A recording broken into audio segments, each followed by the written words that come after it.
Hello বন্ধুরা, কেমন আছো সবাই? আজ অনেক দিন বাদেই নিয়ে চলে এসেছি একটা অথেন্টিক খাবার, যা মা ঠাকুমার হাত ধরে আমরা পরিবার থেকে আরেক পরিবার থেকে আরেক পরিবার আমরা মেয়েরা সবাই ছড়িয়ে দিই, সেরকমই একটা খাবার। হ্যাঁ, এটা একটু বাংলাদেশের ঢাকা ডিস্ট্রিক্টের খাবার। আমার বাপের বাড়ি বাংলাদেশের, তো সেই হিসেব করে আমি আজকে নিয়ে এসেছি ওলকপির মুড়িঘণ্ট। নিরামিষ মুড়িঘণ্টটা রান্না হবে ওল দিয়ে আর আলু দিয়ে। ওলটাকে কেটেছি আলুর মতন করে ছোট ছোট করে, আর আলুটাকে কেটেছি একটু বড় বড় করে। তোমরা জানো আলু নরম হয়ে যায় তাড়াতাড়ি, তো আলুটাকে আমি ভাপিয়ে নেব, আর ওলটাকেও আমি একটু আগে বসিয়েছি আর সামান্য নুন দিয়ে আমি এটাকে ভাপিয়ে দেবো। তোমরা চাইলে একটু হলুদও দিতে পারো, তাও আমি দিইনি, কেন সঙ্গে সঙ্গে কেটেই করা হয়েছে বলে এটা টেস্ট রয়েছে। তো সেইভাবে এটাকে ভালো করে ধুয়ে নিয়ে আমি ভাপিয়ে নিয়েছি, আর নুন হলুদ দেখো দিয়ে রেখেছি। এবার আমি মাখিয়ে নিয়ে এগুলোকে ভাজবো। আর মশলা হিসেবে তোমাদেরকে দেখিয়ে দিয়েছি কি কি মশলা দেব। খুবই সাধারণ মশলা, মুড়িঘণ্টতে অন্য কোনো মশলা যায় না, কেবলমাত্র হলুদ আর একটু লঙ্কার গুঁড়ো, সামান্য লঙ্কার গুঁড়ো দেবে। কেন বলো তো, নাহলে ঝাল হয়ে যাবে, একটু মিষ্টি মিষ্টি খেতে হয়।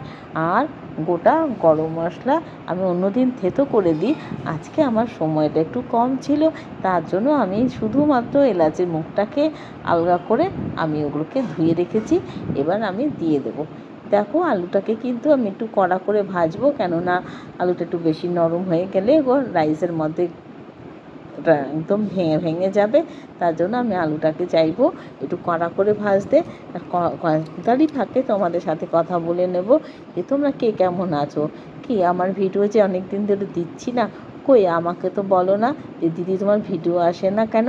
তার মানে আমার ভিডিও তোমরা মিস করছো না, কিন্তু আমি তোমাদের ভিডিও না দেখলে কিন্তু আমি কমিউনিটি পোস্টে গিয়ে কমেন্ট করে আসি যে তোমার ভিডিও আসছে না বা তোমার ভিডিওতে পোস্ট করা যাচ্ছে না। তো যাই হোক, তার নিয়ে আমার কোনো ক্ষোভ নেই। তোমাদের ভালোবাসা পেয়েই তো আমার এতটা পথ এসছি, না হলে তো কবেই আমার বন্ধ হয়ে যেত সব কিছু। আচ্ছা দেখো, এটাকেও কিন্তু আমি কড়া করে ভেজে নিয়েছি, যেমন কথা ছিল সেরকম। এলাচের মাথাটাকে একটু ছাড়িয়ে নিয়ে আমি তেজপাতা আর লবঙ্গ আর দারচিনি সব ফোড়ন দিয়ে দিলাম। ওই ওলটাকে তুলে নিয়ে প্রথমে আলু ভাজলাম, তারপর ওল ভাজলাম। আচ্ছা এবার ওই হলুদ আর লঙ্কার গুঁড়োটাকে, লাল লঙ্কার গুঁড়োটাকে, তোমরা কিন্তু এটাকে দরকার হলে পরে লাল লঙ্কার গুঁড়োটাকে আর একটু কমিয়েই দিতে পারো, কিন্তু আমার বাড়িতে সবাই বড়, কেউ ছোট নেই, তার জন্য আমি মোটামুটি একটা আন্দাজ করে যেরকম আমার পরিবারের ঝাল খায় সেই হিসেব করে আমি দিয়েছি। এই রান্নাটা কিন্তু অল্প তেলেই হয়ে যায়। যাই হোক, এই দেখো সাদা তেলেই কিন্তু করেছি, এটা সর্ষের তেলে করিনি। সাদা তেলে অন্য নিরামিষ রান্না রয়েছে ঘরে, তো সেইগুলোর ভিডিও আর করলাম না। এটা আমি আজকে অনেক দিন বাদে মনে হলো এটা একটু ভিডিও করি, তার জন্য করা। তোমরা জানো আমি লাইভ করি সকাল 8টায়। আমি সকালবেলা রান্না করতে যে পায়ের ঘাম মাথায় তো দূরে থাক, আমি একদম ভনভন করে ঘুরতে থাকি এই ঘর ও ঘর এই ঘর ও ঘর, কারণ আমার রান্নাঘর খুব ছোট, একসাথে সব কিছু রাখা যায় না, তার জন্য আমাকে এই ঘর ও ঘর করতেই হয়। আর মাঝে মাঝে ভুলে যাই অনেক কিছু। তারপরে যাই হোক, এটা সেরকম কোনো মশলাপাতি ছিল না, ভোলারও কোনো কিছু ব্যাপার ছিল না।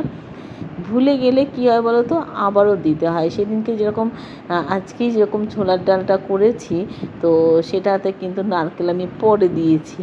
অন্যদিন কী হয়, ঘিয়ে সম্বাদ দিয়ে একটু অন্যান্য মশলাপাতির সাথেই কিন্তু আমি নারকেলটাকেও একটু হালকা করে কষিয়ে নিই। আচ্ছা, গোবিন্দভোগ চাল পরিমাণ মতো দেবে, আমিও পরিমাণ মতো ধুয়ে রেখে দিয়েছিলাম। এবার এটা কিন্তু খুব ভালো গোবিন্দভোগের প্রয়োজন নেই, মোটামুটি একটা স্ট্যান্ডার্ডের হলেই হবে। তার কারণ কি হচ্ছে, এটা তো মানে সেই অর্থে গন্ধটা তো থাকবেই, তার সাথে তোমার ওই ঘি, গরম মশলা এগুলো সব পড়বে, আবার গুঁড়ো গরম মশলা আছে, গরম মশলা দুভাগে পড়ছে।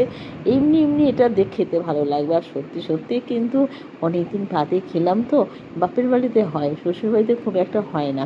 আমি এই নিয়ে এত বছর 26 বছরে দুবার হয়েছে, বুঝতে পারছো। কেননা এক এক দেশের রান্না অন্য দেশের লোকেরা কতটা ভালো খাবে জানি না।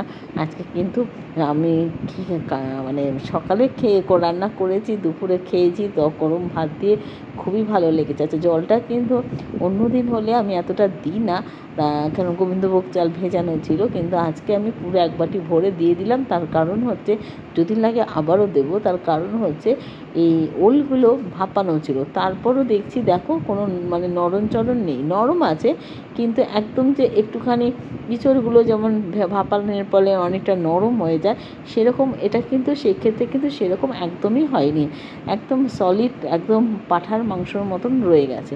যাই হোক, এই দেখো এটা জলটাকে নেড়েছে, দেখছি আরেকটু জল টানবে। যদি মনে হচ্ছে চালটা একটু সেদ্ধ হওয়া বাকি, তখন আমি কি করব, আবার একটু জল দিয়ে দেবো। আর চিনি কিন্তু এখন যাবে না, তাহলে কিন্তু যেটা যা নরম হওয়া সেটা নরম হবে না। দেখো ইলিশ মাছ ডিম ভাজা, ইলিশের ডিমটা অনেকটা ছিল, তো ডিমটার সাথে একটু লেজা ভাজা করেছি, আর মাছের মাথা দিয়ে মুগ ডাল, আর এই নিরামিষ তরকারিটা ওগুলো কিন্তু পরে যাবে, ওগুলো রান্নার রেসিপি আমি ভিডিও করেছি, ওগুলো একটু পরে যাবে। আজকে মতন এই ভিডিওটা দেখো। এটা ছিল দিনের খাবারের তালিকা। আর রাতের খাবার দেখতে হলে এই যে একটু পরেই চলে আসবে, 10 সেকেন্ড অপেক্ষা করো, এক্ষুনি রাতের খাবারেরটা আমি সাজিয়ে দিচ্ছি, প্লেটটা তোমরা দেখতে পাবে, আমিও দেখব কেমন হয়েছে বলো তো। বাঙালির বাড়িতে 5 পদ, আমি কিন্তু 4 পদ করেছি। এই যে রাতের টেবিল চলে এসছে, রাতের ডিশে আজকের মেনু ছিল ছোলার ডাল, পায়েস, আর গরম গরম কি বলো, পরোটা, লুচি। দেখো আমি কিন্তু ময়দার লুচি করেছি, বরের জন্য আটার লুচি, আমি ময়দার লুচি নেব। আর এই থালাটা সাজিয়েছি আমার জন্য। খুব খিদে পেয়ে যায় লাইভ করার পরে, তো সাংঘাতিক খিদে পায়। আমি 4টে বড় বড় লুচি নিয়ে নিয়েছি ফুলকো ফুলকো। টাটা, বাই বাই, ভালো থেকো।